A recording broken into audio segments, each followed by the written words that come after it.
হিংসা বৃষ্টি বাংলাদেশ গঠন, সন্ত্রাস মুক্ত দেশ গঠন, সেই হিসাবে আমাকে ভোট দেবে জামাত ইসলামী প্রার্থী হিসাবে।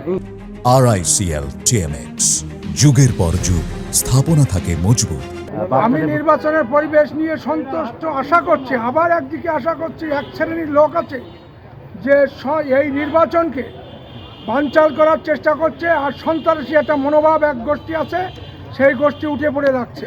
একে আমরা প্রতিহত করব। আমরা জামাত ইসলামের লোক, সুশৃঙ্খল দল, আমরা বিশৃঙ্খল দল না। তার প্রমাণ আজ জেলা প্রশাসক অফিসে আসছে, আমরা 5 জনই এই নমিনেশন পেপার জমা দিলাম।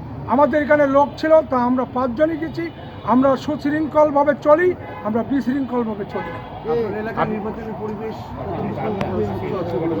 আমার নির্বাচনী এলাকার পরিবেশ স্বচ্ছ আছে, যেহেতু ওখানে চাঁদাবাজিতে মানুষ অতিষ্ঠ হয়ে গেছে। আমি ওখানে যাওয়ার পরে মানুষ বলে যে আমাদের চাঁদা দিতে হয়, এ করতে হয়। আমরা আজ চাঁদা দেওয়া লাগবে না। জামাত ইসলামী একটা দোকান থেকে 5 টাকার পানও বাকি কিনে খায় না। আমরা সেই দল জামাত ইসলাম।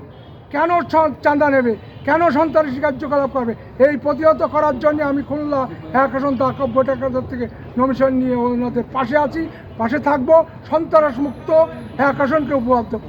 প্রার্থী হিসাবে নিরাপত্তা সংখ্যা থাকবে, যেহেতু আমি সারা বাংলাদেশে একমাত্র হিন্দু প্রার্থী, সেই হিসাবে আমার পরে আক্রমণ থাকবে। তারপরেও প্রশাসনের লোক আমাকে পূর্ণ সহযোগিতা করছে, সেই হিসাবে আমি কোনো সংখ্যা এখন মনে করছি না, যেহেতু প্রশাসনের লোক সবসময় আমাদের সাথে আছে, ওতপ্রোতভাবে জড়িত।